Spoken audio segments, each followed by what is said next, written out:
سأقبل يا خالقي من جديد كما أنت مني إلهي تريد، وأرجو إذا أنت تقبلني جنان الخلود ومنك المزيد. عصيتك ربي فأمهلتني وتسترني رغم أني عنيد، لأنك ربي غفور ودود رحيم بكل الورى والعبيد.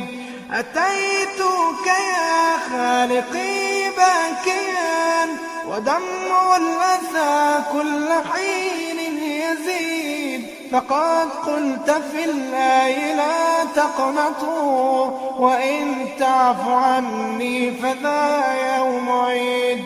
سأترك يا رب ذنب مضى وأقبل نحو الرضا والنعيم.